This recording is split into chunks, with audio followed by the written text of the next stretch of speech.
Guys अगर हमें stock market में लर्निंग की या फिर फाइनेंस की जो रूट्स हैं उनको स्ट्रॉन्ग करना है ना, तो हमें टर्म्स को सीखना ही पड़ेगा। हमें पता करना पड़ेगा कि ये gain, profit, loss, margin, liabilities, assets, ये सब क्या होता है, राइट। जब तक रूट क्लियर नहीं होंगे ना, तब तक जो पकड़ है ना, मजबूती जो हमारी पकड़ है, वो फाइनेंस में या फिर मार्केट में नहीं बनेगी, राइट। तो मैं वेलकम करता हूँ आपका फिर से हम इस सीरीज़ में, जहाँ पे हम लोग सीख रहे हैं stock market terms A to Z series. अभी तक हम ABCDEF तक हम सीख चुके हैं, यानी कि हम लगभग 120 वर्ड सीख चुके हैं। आज आपको बताऊंगा, मैं स्टार्ट करूंगा G वर्ड से। G से 20 कीवर्ड्स क्या होते हैं स्टॉक मार्केट या फाइनेंस में। ध्यान से वीडियो देखिएगा, क्योंकि आज का वीडियो देखने के बाद आपके जो वर्ड का जो भंडार है वो 120 से बढ़ के हो जाए 140, राइट। फिर हम परसों मिलेंगे एपिसोड नंबर 8 के साथ। धीरे धीरे बढ़ रहे हैं। हमें लग रहा हो कि यार बहुत इजी नहीं है, बहुत टफ है, लेकिन नहीं गाइस, आपने सारे एपिसोड अभी तक देखे होंगे ना। सारे एपिसोड अगर आपने अभी तक देखे हैं ना, तो आपके जो नॉलेज है आपकी काफ़ी इंक्रीज होगी, आप काफ़ी वर्ड आप सीख गए होंगे, राइट। जब पहली बार आप इन वर्ड्स को देखोगे मार्केट में, तो you will think, oh my God, I already know this, okay, I know the mean of this, okay, so I can learn, I can do like this, ठीक है। तो ये इस तरह कॉन्फिडेंस, जब हम छोटी छोटी धीरे धीरे चीज़ें सीखते हैं ना, तो उसी से कॉन्फिडेंस बिल्ड होता है। अगर कुछ नहीं सीखेंगे तो फिर तो जीरो कॉन्फिडेंस, बट आप कुछ सीखेंगे तो confidence will grow day by day और स्लोली, राइट। चलिए, टाइम वेस्ट बहुत ज्ञान हो गया। अब स्टार्ट करते हैं वीडियो को। अब स्टार्ट करते हैं वर्ड नंबर 1 से, जो कि सबके लिए बहुत इंपॉर्टेंट है। इस वर्ड का होना तो बहुत ही जरूरी है। आई थिंक इस वर्ड को सब जानते होंगे बिकॉज कॉमन है, बट लास्ट के जो 5 वर्ड्स है ना, वो न्यू है। You want to learn seriously, then be consistent up to the last, up to the and.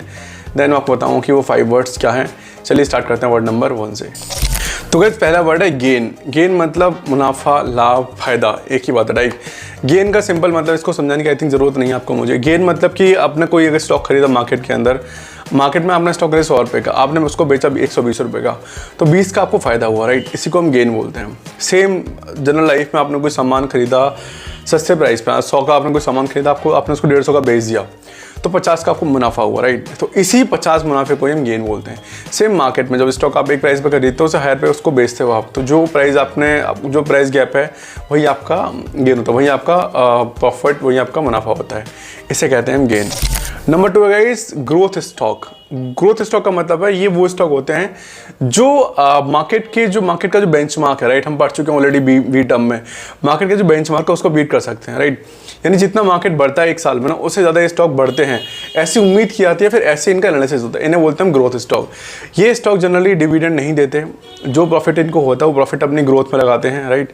जैसे एग्जांपल L&T, टाटा मोटर्स, ये डिविडेंड कम देती हैं और ये लॉन्ग टर्म ग्रोइंग कंपनी है, ठीक है। इनके स्टॉक मार्केट को बीट करते हैं, मार्केट को बीट कर सकते हैं और लंबे समय से मार्केट को बीट करते आ रहे हैं, इसीलिए इनको हम बोलते हैं ग्रोथ स्टॉक। नंबर 3 है guys gross profit. Gross profit बहुत आसान है। ग्रॉस प्रॉफिट का मतलब है कि मुनाफा, टोटल मुनाफा। आपने एग्जांपल मान लेते हैं कि आपने कोई 100 रुपये का सामान बनाया, ठीक है, और आपने उसको 200 में बेच दिया, तो 200 माइनस 100 कितने बचे? 100 आपको ग्रॉस प्रॉफिट हो गया। यानी जो सामान आपने कोई चीज़ जब बेचते हो, राइट, और उसको बनाने में जो कॉस्ट आता है उसको माइनस करने का जो प्राइस बचता है उसे बोलते हैं हम ग्रॉस प्रॉफिट, ठीक है। एग्जाम्पल आपको बता दिया मैंने। आपने कोई स्टॉक खरीदा 100 रुपये का और आपने उसको 120 में बेच दिया, तो 20 आपका ग्रॉस प्रॉफिट हो गया, राइट। इसे कहते हैं हम ग्रॉस प्रॉफिट। नंबर 4 है guys gross margin. Gross margin का सिंपल सा मतलब है, ये बताता है कि कोई कंपनी अपने प्रोडक्ट की हर सेल पर कितना पैसा कमा रही है, राइट। उसे कहते हैं हम लोग ग्रॉस मार्जिन। जैसे किसी कंपनी का एक प्रोडक्ट है A, उसने प्रोडक्ट को 100 रुपये का बेचा और उसे बनाने में उसकी कॉस्ट है 40 रुपये, तो 100 माइनस 40 इक्वल टू 60, तो 60 रुपये जिससे क्या होगा, ये ग्रॉस प्रॉफिट हो गया। इसी को अगर अनुपात में कर दोगे आप, तो इसे ग्रॉस मार्जिन बोल देंगे। ये दिखाता है कि वो जो कंपनी है वो अपने हर प्रोडक्ट की सेल पर 60% का मार्जिन कमा रही है, यानी 50% ज़्यादा वो कमा रही है। इसे कहते हैं हम लोग ग्रॉस मार्जिन। नंबर 5 है गाइस जी सिक्योरिटीज़। जी सिक्योरिटीज़ का मतलब है गवर्नमेंट सिक्योरिटीज़। ये कुछ टफ वर्ड नहीं है, इतना कन्फ्यूज मत होना। मैं लास्ट हमने जो वी वाला वीडियो था मैंने उसमें आपको बताया था कि बी फॉर बॉन्ड भी होता है, राइट, जो कंपनीज इशू करती हैं। तो जी सिक्योरिटीज़ का सिंपल सा मतलब है वो बॉन्ड जो गवर्नमेंट इशू करती है, उन्हें बोलते हैं जी सिक्योरिटीज़। अगर गवर्नमेंट बॉन्ड इशू कर रही है तो उसे जी सिक्योरिटीज़ बोलते हैं। देखो, गवर्नमेंट अगर बॉन्ड इशू करी तो उसमें रिस्क थोड़ा कम होगा, क्योंकि गवर्नमेंट फॉल्ट करने के चांस बहुत कम होते हैं, ठीक है, इसीलिए थोड़े से सेफ होते हैं। इन्हीं को बोलते हैं जी सिक्योरिटीज़। अगर गवर्नमेंट बॉन्ड इशू करती है तो उसको जी सिक्योरिटीज़ बोलते हैं। नंबर 6 है guys going public. Going public का मतलब है जब कोई प्राइवेट कंपनी अपना आईपीओ लॉन्च करने वाली होती है, राइट, जब वो पब्लिक में जाने वाली होती है। जैसे कोई प्राइवेट कंपनी, तो अभी वो कुछ ही शेड्यूल्स के बीच में है। जब कोई कंपनी पैसा उठाना चाहती है मार्केट के अंदर, जो कंपनी कोई पब्लिक होना चाहती है, पब्लिक कब होती है कंपनी, जब वो कंपनी स्टॉक एक्सचेंज पर लिस्ट होती है। ओके, अगर कोई कंपनी स्टॉक एक्सचेंज पर लिस्ट होने वाली है, अपना आईपीओ लेके आने वाली है, तो उससे बोलते हैं हम लोग गोइंग कंपनी। जैसे कि गोइंग पब्लिक, जैसे जब जोमेटो, पेटीएम या फिर कोई भी कंपनी जब मार्केट में लिस्ट हुई थी ना, तो उसने अपना आईपीओ लॉन्च किया था, तो उस टाइम पे उसे बोलते थे ये कंपनी जो गोइंग पब्लिक होने वाली है, तो this company is going public. अभी कोई कंपनी, अगर कोई कंपनी ए अगर प्राइवेट है अभी, राइट, वो कंपनी अगर मार्केट में लिस्ट होना चाहती है, अपना शेयर इशू करना चाहती है मार्केट से और पैसा उठाना चाहती है लोगों से, तो उसे गोइंग पब्लिक होना पड़ेगा, उसे मार्केट में स्टॉक एक्सचेंज पे अपने आप को लिस्ट करना पड़ेगा। तो उस प्रोसेस को हम कहते हैं गोइंग पब्लिक। नंबर 7 है गोल्ड स्टैंडर्ड। गोल्ड स्टैंडर्ड ये पहले की एक प्रोसेस थी, जहाँ पे किसी देश की जो करेंसी है ना, वो गोल्ड के बराबर होती थी। यानी आज से कुछ साल पहले जब रूल्स रेगुलेशंस इतने हाई नहीं थे, तो पहले के टाइम में क्या होता था, एक देश के ऊपर एक ये ऑब्लिगेशन था, या फिर एक वो था, क्या बोलते हैं, एक तरह से रूल था कि कोई देश उतनी ही करेंसी प्रिंट कर सकता है, कोई देश उतने ही नोट छाप सकता है जितना उसके पास गोल्ड है। ये पहले के टाइम में होता था, लेकिन आज ये नहीं है। ठीक है, आज हम गोल्ड स्टैंडर्ड फॉलो नहीं करते। अब हम फियाट करेंसी यूज़ करते हैं। जैसे कि आज की जो करेंसी है उसका भरोसा सिर्फ गवर्नमेंट पर और सेंट्रल बैंक पर है। आज के टाइम में गोल्ड स्टैंडर्ड यूज़ नहीं किया जाता। नंबर 8 है ग्लोबल मार्केट। ग्लोबल मार्केट का मतलब है कि सिर्फ इंडिया की मार्केट नहीं, पूरी दुनिया की मार्केट्स, लाइक अमेरिका की, लंदन की, चाइना की, जापान की, सारी मार्केट्स जहाँ पे करेंसी, स्टॉक्स, बॉन्ड, कमोडिटी सब कुछ ट्रेड होता है, इसे बोलते हैं ग्लोबल मार्केट। एग्जांपल जैसे कि अगर यूएस है, यूएस का मार्केट अगर क्रैश हुआ तो डेफिनेटली अदर देश की मार्केट भी क्रैश हो जाएंगे। इंडिया का मार्केट भी क्रैश हो सकता है, जापान का मार्केट भी क्रैश हो सकता है, अगर चाइना के मार्केट में कोई इशू होता है, वहाँ पे एक बहुत बड़ा करेक्शन आता है, तो उसका असर अदर मार्केट पे भी पड़ता है, क्योंकि सारे मार्केट आपस में कनेक्टेड हैं।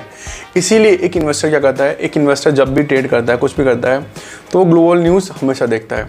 हर ट्रेडर, हर इन्वेस्टर ग्लोबल न्यूज़ देखता है, क्योंकि ग्लोबल न्यूज़ का इम्पैक्ट हर मार्केट पे पड़ता है। जैसे कि अभी कुछ टाइम पहले ट्रम्प भाई साहब ने टैरिफ लगाया था भारत के ऊपर 25% से 50%। जिस दिन 25% लगाया उस दिन ही मार्केट गिरा था, जिस दिन 50% लगाया उस दिन ही मार्केट गिरा था। तो इसलिए क्या बोलते हैं, इसी ग्लोबल मार्केट को देखना बहुत ज़रूरी है। ग्लोबल मार्केट सिंपल है, ग्लोबल मार्केट मतलब कि सारे देश के मार्केट, ठीक है, उन्हें कहते हैं ग्लोबल मार्केट।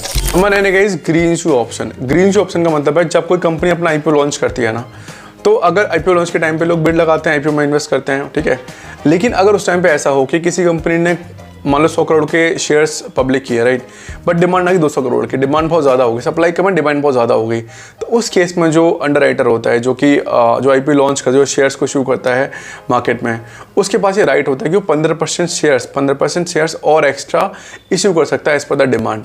इसे बोलते हैं हम लोग ग्रीन शू ऑप्शन। नंबर 10 है गाइस गिल्ट एज सिक्योरिटीज़।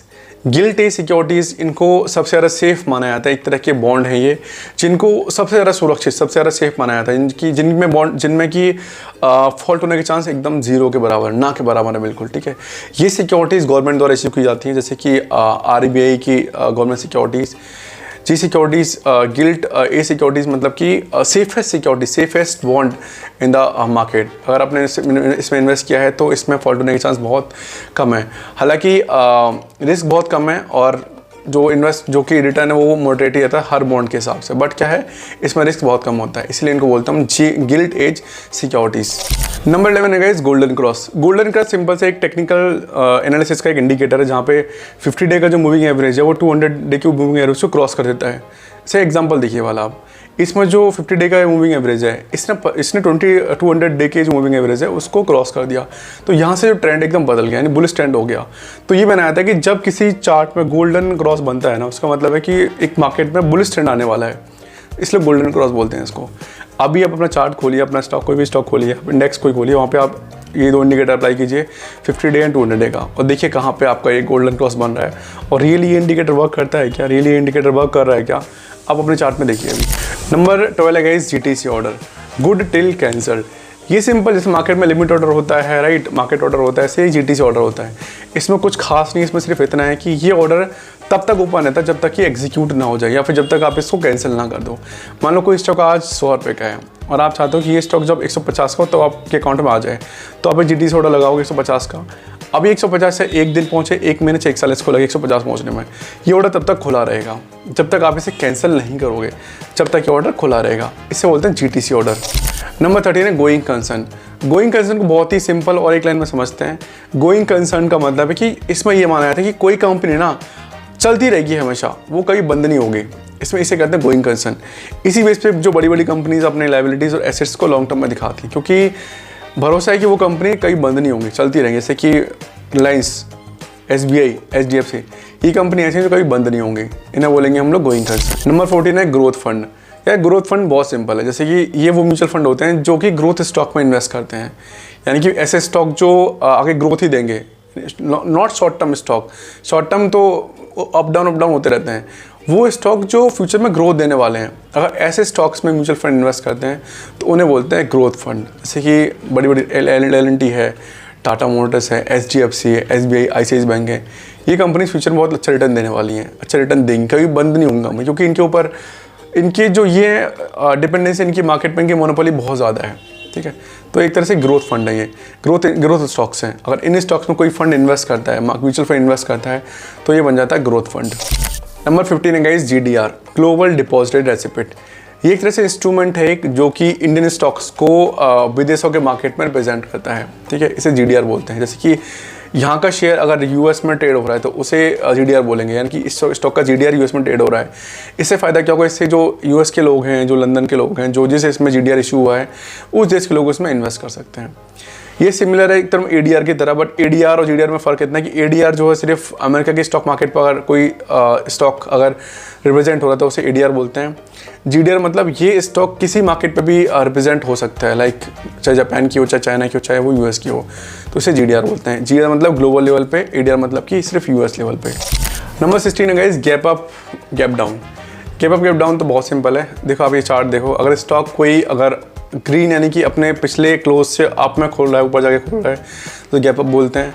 और गैप डाउन यानी कि कोई स्टॉक अपने लास्ट क्लोज प्राइस से डाउन पे खोल ओपन हो रहा है, तो उसे हम गैप डाउन बोलते हैं। गैप अप और गैप डाउन का एग्जांपल ये आप देख सकते हैं यहाँ पे। Number 17 guys green bond.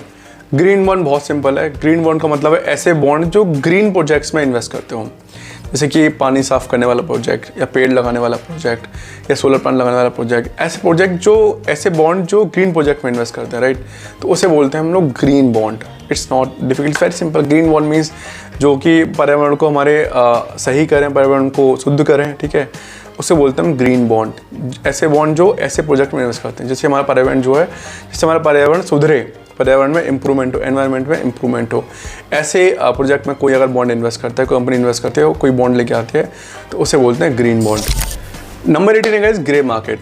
Grey market वो अनऑफिशियल मार्केट है जहाँ पे कोई IPO स्टॉक एक्सचेंज पे आने से पहले ग्रे मार्केट में जाता है।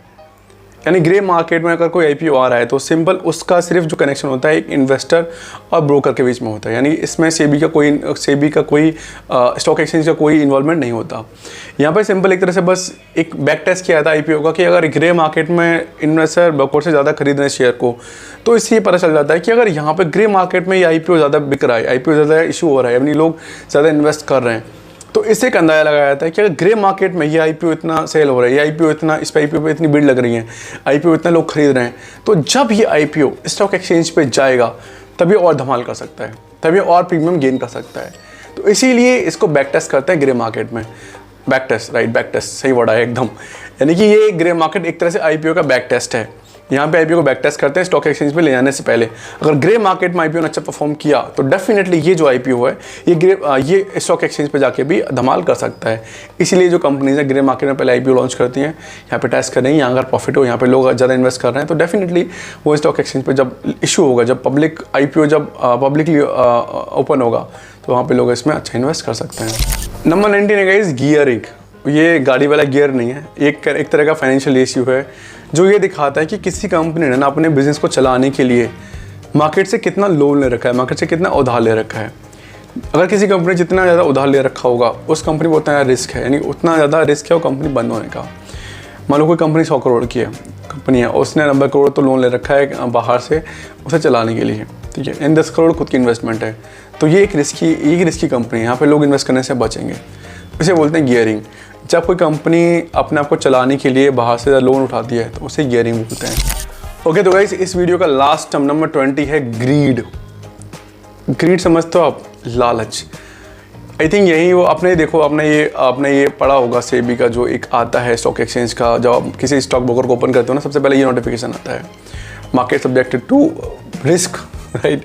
यानी ये कहा जाता है कि 100 में से लगभग 99.2%, 99% लोग हैं जो लॉस करते हैं। तो इसका दो ही रीज़न है सिर्फ, एक साइकोलॉजी और एक ग्रीड। मार्केट में लोग लालच बहुत करते हैं और जिसने लालच किया वो आई थिंक वो कभी प्रॉफिट नहीं कर पाया।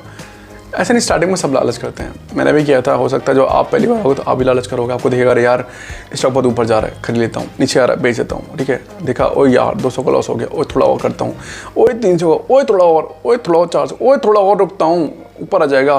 लेकिन ऐसे करते करते करते 200 का लॉस आपको 2000 बदल जाता है। इसे कहते हैं ग्रीड। 300 प्रॉफिट हो गया, अरे 400 का लेता हूँ, अरे 500 का लेता हूँ, थोड़ा सा ऊपर 400, अरे 600, अरे 800, 900, 10, 1000। लेकिन क्या होता है, प्रॉफिट आपका 1000 होगा, फट से एक कैंडल आती है, सारा प्रॉफिट आपका 0 और आपका लॉस 2-3 हज़ार हो जाता है। इसे बोलते हैं ग्रीड।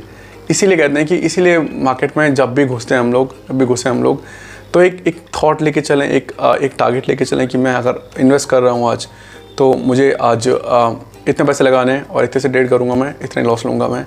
जैसे एग्जांपल, मैं भी आज से कुछ साल पहले मैं भी बहुत ग्रीडी में था, मतलब मैं बहुत लालच करता मार्केट में कि मैंने ऑर्डर लिया, ये तो इतना पैसा चाहिए, तो इतना पैसा चाहिए मेरे को, राइट। तो मैंने बहुत लॉस किया, मतलब बहुत ही लॉस किया मैंने लास्ट कुछ ईयर्स, मतलब जब से सीखा था स्टार्टिंग के, जब आज से 3-4 साल पहले। बट अभी इस कंसिस्टेंट कि पता चल गया भाई कि अब लगने से कुछ फ़ायदा नहीं है, इतना ग्रीड करने से कोई फ़ायदा नहीं है।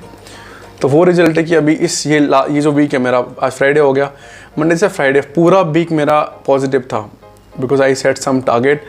ऐसे लॉस भी हुआ था मुझे, बट मैंने टाइम पे पोजीशन एग्जिट कर ली। मुझे लगा था कि भाई अब खत्म, अब इससे मेरा टारगेट हिट हो गया, इससे नीचे जाऊंगा तो लॉस है मेरे को, मैं वहाँ पे कट कर लिया मैंने। But again I got profit. So पूरा ये मैंने टारगेट लिया था कि पूरा वीक एक प्रॉफिट में निकालूँ, चाहे मैं ट्रेड छोटी लूँ, चाहे प्रॉफिट कम करूँ, बट मैं पूरा वीक पॉजिटिव निकालूंगा। जो अपने जो टारगेट्स, अपने जो एनालिसिस है उसको मेंटेन करके पूरा वीक पॉजिटिव निकालेंगे। तो उसका रिजल्ट था कि पूरा वीक पॉजिटिव निकला। अब ज़रूरी नहीं कि मेरा अगला वीक ही पॉजिटिव निकले, नेक्स्ट वीक मेरा नेगेटिव हो सकता है, कुछ भी हो सकता है। Market is unpredictable. अगर मार्केट प्रेडिक्टेबल होता तो सब प्रॉफिट करते हैं, लेकिन market is unpredictable, market predict करना बहुत मुश्किल है, ठीक है। तो ये था गाइस लास्ट वर्ड, ग्रीड अगर करोगे तो फिर लगेंगे हेल्प, नहीं करोगे तो may be you will be profitable, you will be consistent and you will be stress free. Okay, तो गाइज ये थे हमारे जी से 20 word. I think, I know, I hope कि आपने ये जो 20 वर्ड सीख लिए होंगे और आपकी नॉलेज का जो भंडार है 120 से बढ़कर हो गया आपका ये अब 140, ठीक है। तो हम कब परसों मिलेंगे एपिसोड नंबर 8 में, जहाँ पे हम पढ़ेंगे जी के बाद क्या आता है गाइज, एच आता है ना, एच से 20 वर्ड पढ़ेंगे जो फाइनेंस और स्टॉक मार्केट से रिलेटेड होंगे, जो आपके नॉलेज के भंडार को और बूस्ट करेंगे। और I swear guys and I believe you कि आप ये सारे वीडियोस देख रहे हैं और आप सारे वर्ड्स को पढ़ रहे हैं। आपने सारे वर्ड्स पढ़ लिए तो आपका जो कॉन्फिडेंस लेवल है वो आसमान छू जाएगा। जब आप ये एपिसोड, जब ये सीरीज़ खत्म होगी ना, तो आप देखोगे कि यार आपने बहुत पढ़ लिया आपने, ठीक है। आप भी, आपका दिमाग आएगा अरे यार तूने इतने कीवर्ड कहाँ से ले आया, ठीक है। बट ओके, मैं वही कहूँगा, अगर आप सीरियस हो फाइनेंस को लेकर, सीरियस हो आप स्टॉक मार्केट को लेकर, then you should learn. This is not compulsory कि आप यहीं से लर्न करें, आप कहीं से भी सीखें, but just keep learning, because finance का बेस जब तक मजबूत नहीं होगा, पकड़ हाथ में नहीं आएगी, राइट। चलिए इसी के साथ वीडियो एंड करते हैं। अच्छा लगा तो प्लीज़ लाइक कीजिएगा, सब्सक्राइब कीजिएगा। अगर आपने वीडियो यहाँ तक देखा है तो कमेंट ज़रूर करना कि आपने वो जो गोल्डन क्रॉस था उसको चेक किया है या नहीं किया अभी तक, राइट। चलिए मिलते हैं परसों, तब तक के लिए thank you, bye bye, Hare Krishna.